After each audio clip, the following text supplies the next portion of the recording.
اسلام میں جو زکوٰۃ کا نظام ہے نا، خوب اچھی طرح سمجھ لو. زکوٰۃ اس کی بنیاد یہ نہیں ہے کہ غریبوں کی حاجت پوری کی جائے، اصل میں یہ نہیں ہے. یہی وجہ ہے کہ زکوٰۃ مخلوق کا حق نہیں ہے، بلکہ زکوٰۃ عبادت ہے. اور عبادت کس کی جاتی ہے؟ اللہ کی. اگر یہ مخلوق کا حق ہوتا نا تو مخلوق کو اجازت ہوتی ہے آپ سے چھیننے کی. دیکھو بھائی، میں نے آپ سے 1 لاکھ روپے قرضہ لیا، اللہ نہ کرے 1 لاکھ روپے میں نے آپ سے کیا لیا؟ قرضہ. اب میرے ذمے ہے نا کہ میں آپ کو 1 لاکھ واپس کروں. کیا خیال ہے؟ میں نہیں واپس کرتا، آپ کا حق ہے نا کہ چھینے. بھائی حق ہے، آپ جیب سے نکالیں، گلے ملیں، جیب میں ہاتھ ڈالیں، نکال لیں، کسی بھی طرح سے لے سکتے ہیں آپ. لیکن میرے پاس فرض کریں 40 لاکھ روپے تھے اور محلے میں ایک اکیلے آپ غریب ہیں. معذرت کے ساتھ ابھی تھوڑی دیر کے لیے فرض کر لیں کہ آپ غریب ہیں، ایک اکیلے یہ کیا ہیں؟ غریب. اب میرے ذمہ ہے کہ 1 لاکھ ان کو زکوٰۃ دوں. 40 لاکھ پہ کتنی بنتی ہے؟ 40واں حصہ ہے نا، 1 لاکھ بنتی ہے. 1 لاکھ دوں، میں نہیں دے رہا، تو یہ مجھ سے چھین سکتے ہیں؟ نہیں چھین سکتے. نہ کوئی کیس کر سکتے ہیں، نہ چھین سکتے ہیں، نہ مجھے ملامت کر سکتے ہیں. کیوں؟ یہ ان کا حق.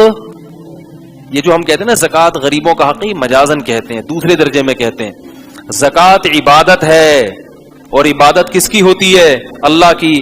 اور یہ عبادت حق کس کا ہوتا ہے؟ بولو بھائی، اللہ کا. یہی فرق ہے مسلم اور غیر مسلم کے صدقے میں. غیر مسلم بھی ٹرسٹ بناتے ہیں، صدقات و خیرات کرتے ہیں، اس میں اللہ کی عبادت کا عنصر نہیں ہوتا.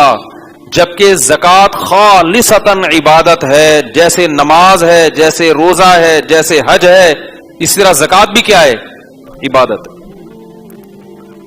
اللہ کا حق ہے، مخلوق کو حق نہیں ہے آپ سے چھینے. یہ کس کو حق ہے؟ اللہ کو حق ہے. جیسے آپ نماز نہیں پڑھ رہے تو مجھے حق تھوڑی ہے کہ میں زبردستی آپ کو مسجد میں گھسیٹوں. حکومت کو حق ہے، وہ اس لیے کہ حکومت اللہ کی نائب ہوتی ہے زمین پہ نا، اللہ کا نظام نافذ کرنے کے لیے. وہ تو اللہ کی نیابت میں یہ کام کر رہی ہے، ورنہ یہ انسان کا حق نہیں ہے کہ زبردستی کسی کو آپ نماز پڑھائیں. آپ بولیں گے بھائی تمہارے پیسے میں نے لیے ہوں، تم اس کی بات کرو، نماز کی بات کیوں کرتے ہو؟ پانی وانی کی بات کرتے ہو، دل جلانے کی بات کرتے ہو، 6 مہینے سے منہ نہیں دھویا تم نہانے کی بات کرتے ہو. تو اللہ تعالی نے زکوٰۃ کو بھی کیا رکھا ہے؟ اللہ سے محبت کا اظہار. فقہا، تبھی اس لیے کہتا ہوں علم مدرسوں میں حاصل کیا کرو، تمیز سے جو ہے نا، باقاعدہ پراپر طریقے سے. جب عالم بننے کا شوق ہو تو کہاں داخلہ لو؟ پورا جو صدیوں سے ایک سلیبس چلا آ رہا ہے، جو بنیادی ہے، جو ایک محنت کے بعد تیار کیا گیا ہے، اور وہ صدیوں سے چلا آ رہا ہے. اس سے آپ کا سلسلہ محمد صلی اللہ علیہ وسلم سے جا کے منسلک ہو جائے گا. تو فقہا کہتے ہیں کہ زکوٰۃ جو ہم دیتے ہیں یہ اللہ کو خوش کرنے کے لیے، اللہ کی عبادت میں، اللہ کی محبت میں. لیکن اللہ تک پیسے پہنچانا ممکن ہے نہیں. یہ گفٹ اللہ کو دیا جاتا ہے، یہ اللہ کو ہدیہ دیا جاتا ہے. اب اللہ تو غنی ہے، تو اللہ نے اپنا وکیل اور نائب بنا دیا غریبوں کو. جیسے آپ فرض کریں مجھے کچھ ہدیہ دینا چاہتے ہیں، مثال تو اچھی دینا آدمی،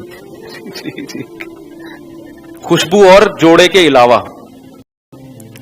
اب میں مثال دے رہا تھا کہ فرض کرو آپ نے مجھے کچھ ہدیہ دینا ہے، میں گھر پہ نہیں ہوں، تو میں کہتا ہوں نا یار فلاں کو پکڑا دو، یا میں نے آپ کو دینا ہے، جو گھبرائیں نہیں، میں نے آپ کو کوئی چیز گفٹ دینی ہے، آپ گھر پہ نہیں ہیں، تو آپ کسی کو اپنا وکیل بنا دیں گے، یار محلے میں وہ دکان والا ہے، یا وہ پکوڑے والا ہے، یا ادھر کونے پہ گولے گنڈے والا بیٹھا ہوگا، وہ میرا بڑا جاننے والا ہے، اس کو پکڑا دینا، میں اس سے وصول کر لوں گا، کہتے ہیں نا. تو آپ نے اس کو کیا بنا دیا؟ اپنا نائب اور اپنا وکیل بنا دیا. تو اللہ تعالی نے بھی کہا کہ مجھے دو پیسے، مجھ سے محبت میں روکڑا خرچ کرو، روکڑا. جب تک پیسے خرچ نہیں کرو گے میں تمہاری محبت کا یقین نہیں کروں گا. والذین آمنوا اشد حبا للہ، معبود سے محبت ٹوٹ کے کرنی ہے.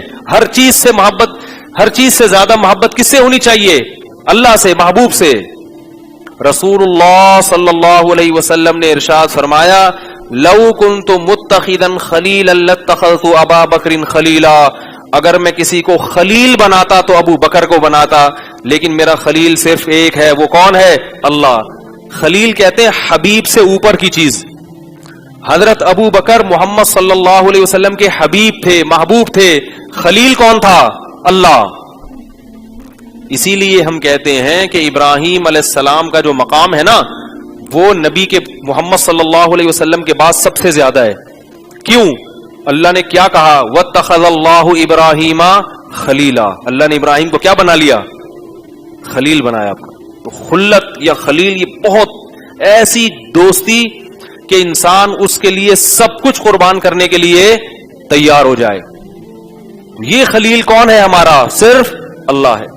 باقی حبیب ہیں، محبوب ہیں، دوست ہیں، یار ہیں، ماموں ہیں، میں نے کل بتایا تھا آپ کو، ٹھیک ہے نا۔